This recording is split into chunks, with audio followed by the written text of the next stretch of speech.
Here on our CWC Family Connections sermon recap. I'm here with Ken Adams. Ken, you had a sermon this last week. You said that it was starting a new series called Wall Plaques. Yeah, and that just came to me actually that morning. But, um, you look online in Christian stores and everything else like that, and you go into anybody's home and you see all these plaques up on their wall. It's, sayings out of the Bible. Mm-hmm. And I realized that, when you do that, you're making a pronouncement to people. And does that pronouncement then measure up to how you're living? Sure. Is there a balance there? Yeah, absolutely. Yeah, and if it's anything like my home, any wall plaques, which there are very few, but Yours is a big fish. Yeah, you see them once in a while, but they blend in with everything else, and so you might have. It's just not the reminder that sometimes people think it may be when it's hanging on the wall. Yeah.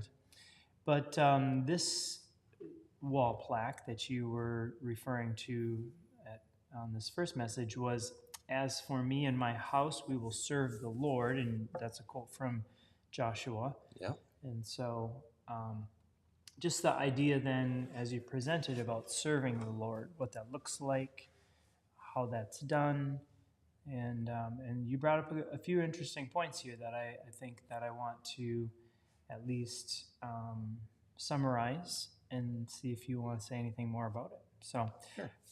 First of all, serving the Lord, you had talked about really serving Him is a submission to Him.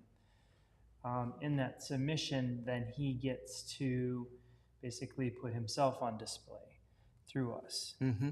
And so serving isn't this idea of, oh, here are the things that I have to do, and I need to get my daily quota in or do whatever. It starts with a recognition of God wants to do something through me for other people today. Yeah. And so I'm going to submit to the timing, how He wants to do that. And so I think that's an important piece as we look to have a desire to serve other people. The desire really comes from His prompting to want to do this through us, and we just recognize that and allow that. Yeah, and I think for me, one of the things that was freeing for me was realizing that it isn't about me doing it. Mm-hmm. I spent a lot of time doing things for the Lord instead of allowing the Lord to do things in and through me. And so that was a big thing for me. That was a major turning point for me. And this whole idea of submission. We don't have to do anything. We could choose not to. True. And I don't look at it as having to anymore. It's I get to. Right. And that's the change in it. I mean, the creator of the universe has chosen me specifically for a specific task. And there's a humbleness in that. And there's just an amount of awe and I still don't. I mean, you can't wrap your head around that. Right. And then a second point that I thought was really crucial because it is what I need to remind myself of. So once again, your recap of saying just the opportunity to engage with God as He wants to do these things. But then you had talked about submission, first of all, being simply a receiving from the Lord, that it's not try to do it in our own strength with our own ideas. It really is truly, not only is He going to invite us into doing something that is for other people, but He supplies all the necessary resources, whether it's the time, the strength, the patience, and all of His characteristics then can be on display. And without that, then it's not a genuine picture or a genuine reflection who he is. Yeah, and I think about that, and I think one of the best illustrations of what we talk about there is Moses. Mhm. All of this stuff that the Lord had Moses do was, Lord, I can't speak, I can't do this, I can't do that. And God said, you just go. We'll give you the word. Then when you get there, I'm going to tell you what to say, what to do, and everything else like that. Everything was going fine until, and in that one moment when Moses decides, Lord, I know what you told me to do, and he goes and does what he wants to do out of anger. Mhm. And it was striking the rock to Right. bring forth water. Moses was told, speak to the rock. In that moment, his entire future changed. And for me, that was such a poignant illustration of the fact of not only does God provide us what we need, but there's a reason why he does. Right. Left to my own devices, I mess up. Mhm. And I do. Right. We all do. I think the key is to be aware of that so that the next time around, it's a learning process. It's a maturing process. Right. Yeah, and there again, just like you say, a maturing process. So serving isn't just going to be an opportunity here and there. It's part of the growth experience. It's part of the experiencing him working through us, and we get to see that.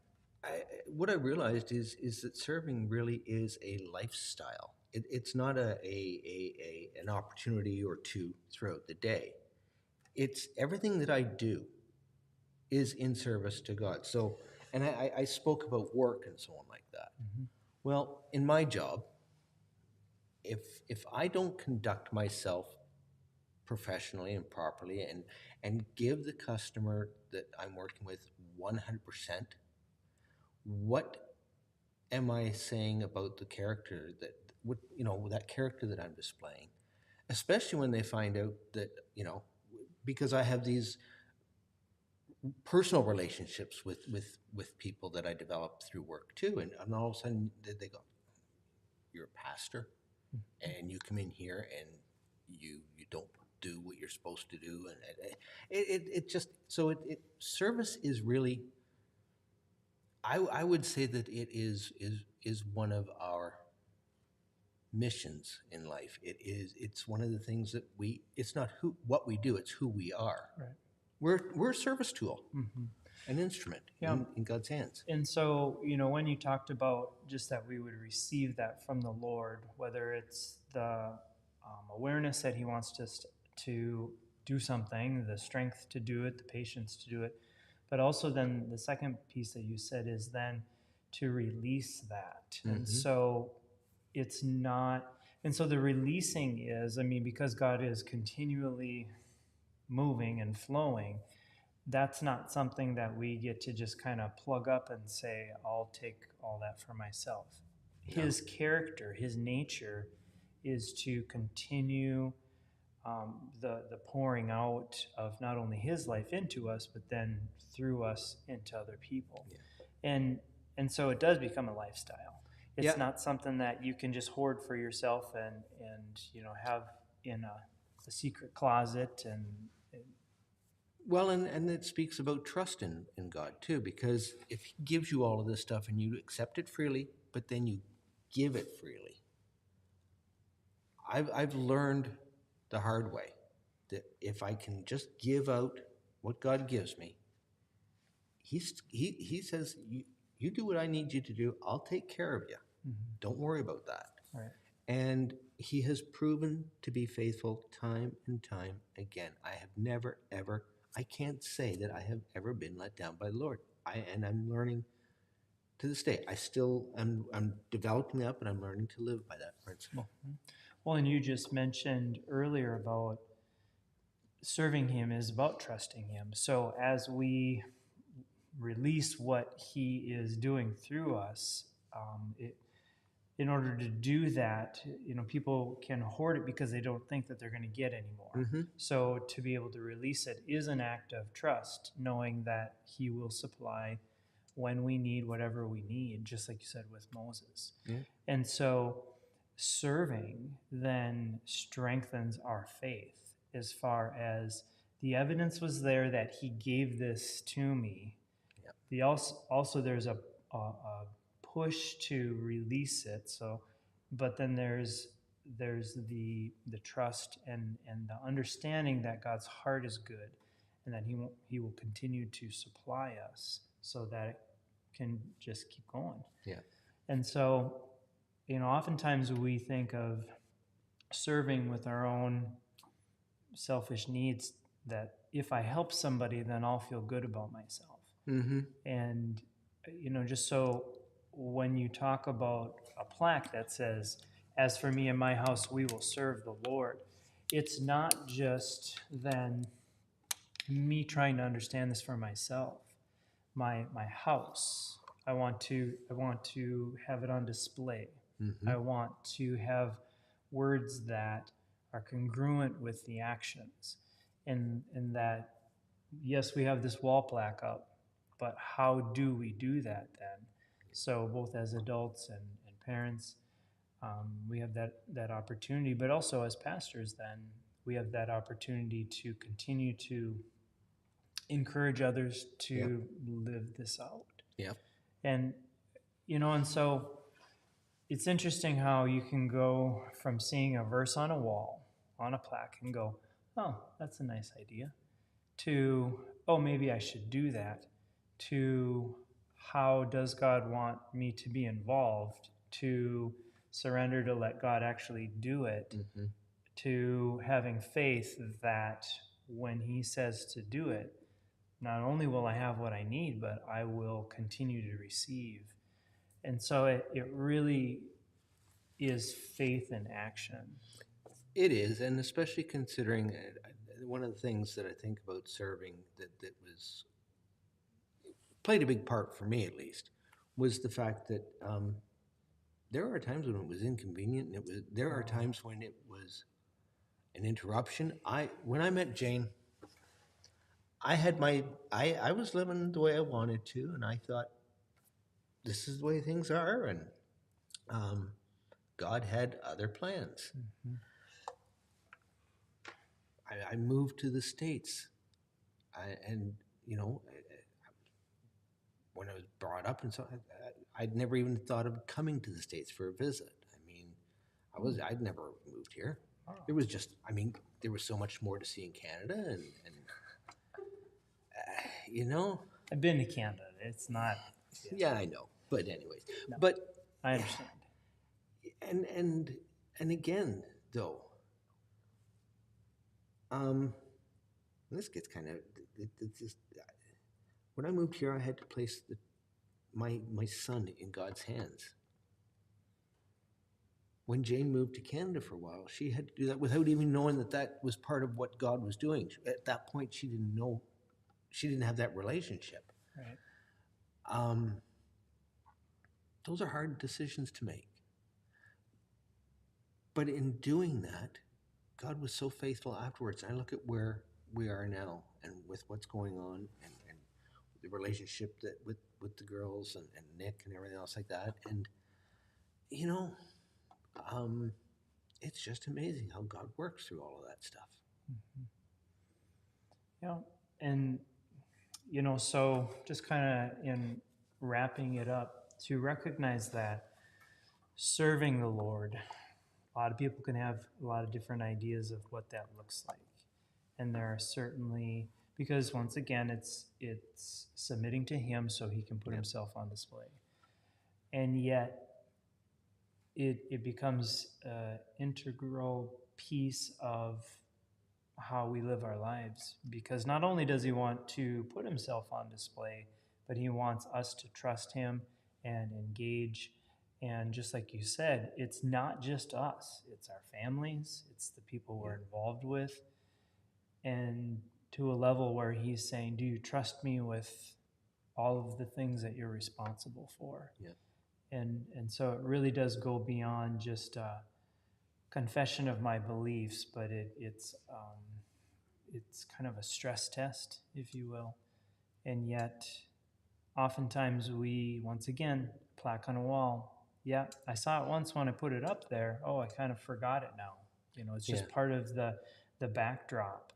And without really taking a focused look at it and contemplating, what does that mean? What does that look like? And God, what do you want to do? And sometimes those questions, like you said, are Yeah. very inconvenient. They are, they can really rattle some things. And yet, that's God grabbing our attention to say, I'm on the move.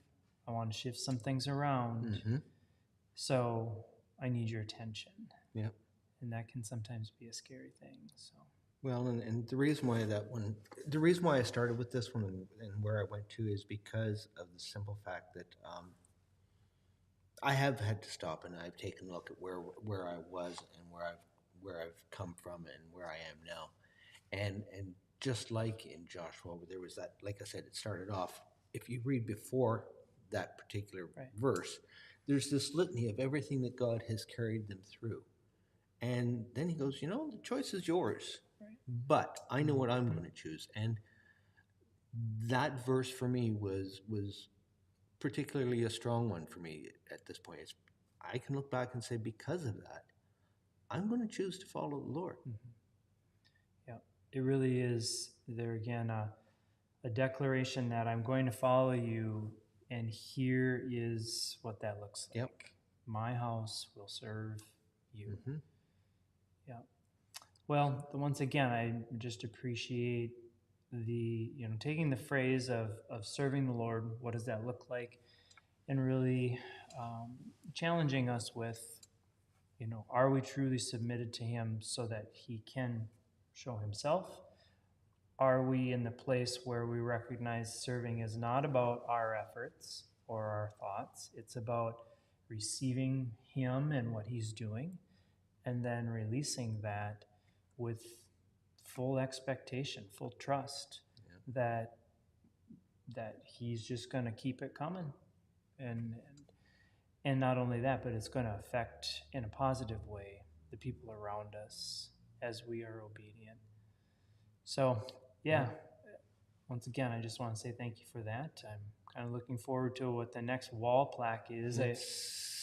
It's going to be. I've already started on God's already sort of tapped me on the shoulder about it, and it's like, might have to go to the Bible bookstore and read all the plaques and just kind of, just Google take notes. Oh yeah, I could do that too. I don't have to drive that. That way you don't get tempted to buy them when you're in there. So. True. Okay. Well, good. Well, we have a unique weekend coming up. We do. So basically 36 years ago, although it's almost 37 now officially, I sat by or listened to a group of guys sitting at a picnic table talking about starting a church. And while I pretended not to be listening to them, I was. Mm-hmm. And now 36 years later, we have this ministry continuing to go on. Lots of ups, lots of downs. Yep. And yet God is faithful. And so we are going to have a Community Worship Center Family Reunion. We're going to have 2 events going on Friday and then one on Sunday. And so before I tell you about those details, I just encourage you, if this has been a place where you have felt you've been ministered to, this is home to you, I would love to have you guys show up. And so there are 2 different ways where we can RSVP. One is on Facebook, and the other one is on our website, CWCFamily.com. So if you just go to CWCFamily.com, you can see the 2 options. And then we can get kind of a head count who might be here, especially on Sunday, so we know the food, maybe the seating in the sanctuary as well. So 2 events. First one, Friday night, this Friday. What day is that? 15th? That would 15th. be the 15th. Yes, good. Oof, I remembered. Middle of the month. Yep, already. Friday, July 15th, we are going to have our monthly worship night starting at 7 o'clock. However, we're encouraging people to get here at about 6:30 because we're going to have some extra refreshments. You can hang out and see some of the other people who might come that typically wouldn't be here. And if you typically don't come here, then I think that you should. So There you go. Yeah. so we'll have our worship night from 7 o'clock to typically 8:30. Have a feeling this one might go till 9, 9. maybe a little later. Yeah, Who knows? Midnight? I don't know. So either way, All-nighter. just be prepared to hang here and worship with our worship team. Then on Sunday, a little bit of a schedule change, so make sure you're paying attention here. We are not going to have our 9:30 Empower Hour. So none of that. No class. No class. Not this week. But we are going to start our service at 10 o'clock instead of 10:30, just to give us a little extra time. As I mentioned last Sunday, I have a feeling it's going to be a little bit hard to kind of get conversations to kind of die down so we can actually have a service. But then after the service, we will have a meal and games, time for some music, lots of different opportunities to share stories. 36 years has a lot of memories to it. So I know, like, for me, I just want to sit back just like I did when there was a picnic table discussion 36 years ago. Just want to sit back and listen to stories, see how God has worked through just a variety of situations. So Well, and as the new kid on the block, I'm anxious to hear some of the stories of the people that have been here and moved on, and what this was like, and what God has done since then. And one of the other things I was going to suggest, we love people praying for us. And if you can't be here as a part of the reunion, if you watch us online regularly, we would love for you to just drop us a line with what you're praying for this ministry for the next 36 years. God is doing something here, and we believe that you're a part of what he is doing, even though you can't be here personally. And so if you feel that God has given you a heart to pray over us for something, please share that with us. We'd love to hear from you. yeah, absolutely. I plan on being here for the next 36 years. You'll see. I might get a little bit more wise, and hopefully a lot of people can come through and once again call this place home. Well, if I'm here for the next 36 years, I'll be talking like this, Yeah, well, we'll see what we can do about that. So. Okay. All right. Well, if you have any more questions on what's going to happen both Friday or Sunday, then go ahead and call the office. Shoot us an email if you need to. Once again, details will be on CWCFamily.com or on our Facebook page.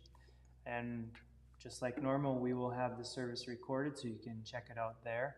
So right now, we're lined up to have Sam Burch, one of the original pastors here, one of the guys sitting at the picnic table that I was listening to, be preaching. And so we'll see how things line up. And like I said, it's just going to be an afternoon on Sunday just to sit, listen to stories, tell stories, play music, play games.